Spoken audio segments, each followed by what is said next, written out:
Kaugnay po sa pagpapabalik sa bansa ni dating Bambantarlac Mayor Alice Guo mula Indonesia, makakapanayan po natin si Bureau of Immigration spokesperson Dana Sandoval. Magandang umaga, Dana. Good morning, Igan. Ano-ano ba yung mga prosesong isasagawa kay Alice Guo bago siya maibalik sa Pilipinas? Well, tingin natin magiging similar ito doon sa proseso na pinagdaanan ni Sheila Guo, yung kanyang alleged na kapatid, at ni Cassandra Leong. Ang difference lang ngayon, Igan, unlike yung doon sa dalawa, before kasi ang naka-intercept sa kanila is Indonesian immigration. Kaya agad-agad po silang naibalik. They were attempting to cross border from Indonesia to Singapore, kaya na-intercept po sila ng immigration doon. Opo. But this time, itong si Alice, ang nakahuli na po sa kanya is yung Indonesian police. So there is a turnover pa from the police to immigration before she is going to be sent back to the Philippines. Nabanggit ni Justice Secretary Jesus Crispin Remulla na magiging pahirapan yung pagpapauwi kay Guo. Ano tingin dito ng immigration? We're hoping po that will not be the case. Maayos naman pong kausap yung Indonesian counterparts natin. Okay. They've been very, very helpful, and they pledged po na ito ay matapos at maibalik po itong si Mayor Alice Guo. Even yung kanyang kapatid, yung kapatid niyang lalaki ay si kasama rin sa si Wesley. Yun po ay kasama din sa mga minomonitor nila at gusto rin nilang maibalik agad. Okay. Yung ulat ng ilang Indonesian news websites, no? Parang palit ulo, hinihingi umano ng Indonesia, turnover muna ng Pilipinas.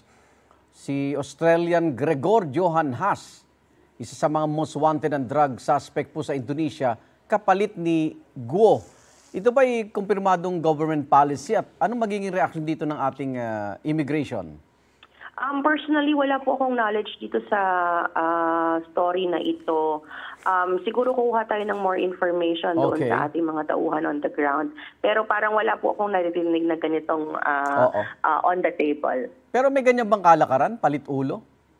Wala po, kasi yung regular process po, if there is a deportation proceedings, yung individual po ang tinitingnan natin. Kasi baka makahadlang pa yan, no? Makakadulot pa ng pagbagal ng pagbalik dito ni Alice Guo.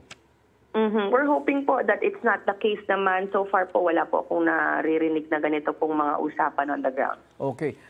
Mismo si Pangulong Bongbong Marcos nagsabi, Ma'am Dana, na heads will roll, ano? At sa Bureau of Immigration ba, kayo ba'y nagsagawa ng sarili investigasyon kung may kasabwat sa illegal na paglabas ng bansa si Alice Guo at kanyang mga kasama? Yes, ongoing po yung ating investigation, and we support po the President dito sa kagustuhan ng national government na mahanap at mahuli po kung sino man yung tumulong dito kay Mayor Alice Guo. Kasi sa tingin din po natin, imposible na walang tumulong sa kanya para makapuslit po siya ng bansa. Because what she did was very hard. Napaka-challenging nun logistically to kung tama yung sinasabi ni Sheila, to look for a private resort that will accommodate them, to book 3 boats or maghanap po ng mga contact para sa 3 iba't ibang bangka. Opo. Napakahirap po niyan. So kinakailangan po niya ng maraming kausap, maaaring may tumulong sa kanila. At yun po ang gusto nating malaman, whether it be from immigration or from other government agencies or from the private sector.